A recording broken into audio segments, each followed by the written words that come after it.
Hello friends, and welcome once again to Paul's Pictures videos. And for this video I thought we would continue our exploration into Lightroom 3.5.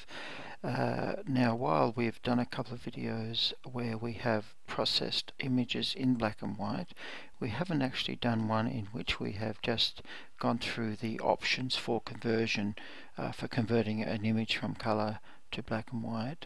Now here we are, we're opened up in the library module of Lightroom, and I've selected this picture already here. We'll just put it on the loop view here for a couple of reasons. First of all, there's a couple of nice big chunks of color, the blue of her sweater here, and also these orange curtains, and also this green and yellowy out of focus, quite nice out of focus background here. Now we're going to be making two videos. This first one will just be a demonstration, quick demonstration of the 2 or 3 options we have for converting to black and white, and the second video will be a little bit of a demonstration in selective color, and they both go together, so these actually will end up being part 1 and 2, I guess, of a little series. Now the first thing, obviously, we need to get into the develop module, so we can do that by clicking up here on the develop tab, or we can click D on the keyboard. So here we are with all of our menus are closed here on the right side.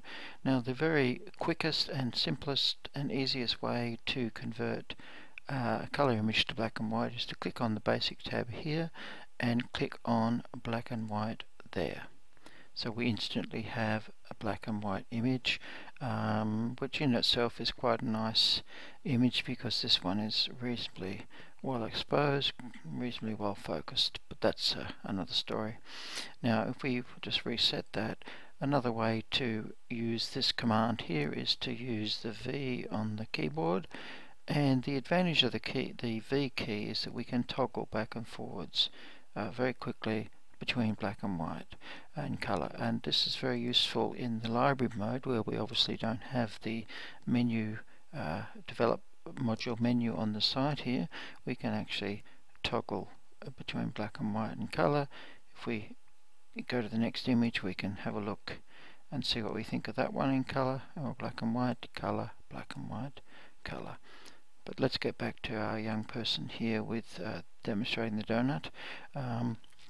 I'll tell you one day the story of these young people, but anyway, we'll get back into the develop module now, and that was, as I say, the very simplest and quickest way.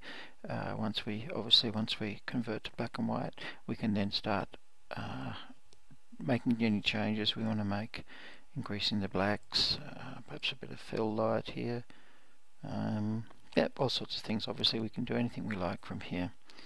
So we'll just reset that. So that's the first method, just the menu, the black and white here, or the V on the keyboard.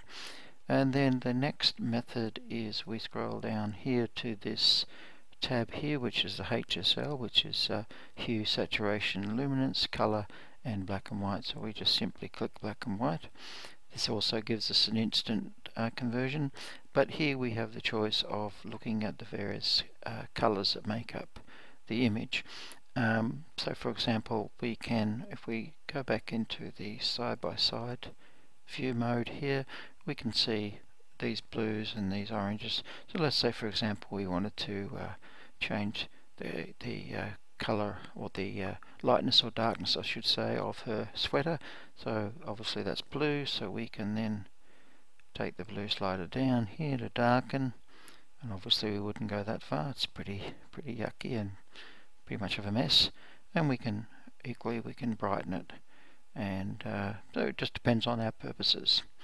Now the other big block of color here that we have, we want to return this to neutral, so we just double click on the blue, and the other big lump of color is the orange here, so we can actually then go up to the orange, go down dark, and that's pretty ugly too. We can again go up bright, and obviously we're starting to get artifacting and all sorts of messy bits here, so we can bring that back to neutral by double clicking on there. We also have the option of auto here, so that gives us an auto, what the Lightroom thinks we should have here. Now of course we can also look at these greens and yellows here, so we'll perhaps go to green here. We wanted to darken the background or lighten it, but again we have to be careful of this artifacting. We have to remember also that these are universal changes that we've been making to colour. So for example, get that back to zero, we go for the yellow, the orange, we're going to be affecting quite a lot of her face here, and we can see this here. Now this might be desirable in some images, but I perhaps wouldn't go for it here. The same goes for the reds. We can see the changes here, around here, not very pleasant at all. So basically we really have to be very careful with those controls. Once we get into selective color, we'll talk about that a bit more, I think. So let's go back into the single image viewing mode and reset that to its original color. Now the third and final way to convert to black and white that I use is clicking on the adjustment tool here. This is already saturation. I start with these all at neutral, 0 here, so we want to reduce the saturation, so we can take that right down to 0. We can adjust obviously the size of the adjustment brush, scrolling in and out, or we can use the size control slider here. I don't like too big brushes, so we'll go about there. And when we get to the next video and talk about excuse me, we'll be using the brush tool quite a bit, so we won't want to have a too big a one there when we're talking about selective color. So we just start sweeping down and around, and not too fast, because we tend to miss too many bits, or I should say I tend to miss too many bits when I go too fast, like that sort of little bit there, go around there and do that here, and cover that bit there, up her arm, cover her face. Now even though her hair looks black, you'll be surprised, there's a lot of colours there. We'll be having some orange there, we'll probably have some blue from her jumper and from the sky, yellow from the sun of course, and all sorts of other colours will be in there, so we must make sure we cover the whole image. And we just cover here. Now you see that there is some colour still left, particularly in these solid bits here. That's not too bad, but let's not waste too much time going through this whole thing. I think you get the picture. What you may need to do, for example, to get rid of these stubborn bits, is click on New here. Yep, and get a new brush and scroll over. And 99% of the time, you'll only need to do this twice. I've only once, oh there we go, look, there's a stubborn bit there, so we'll go again.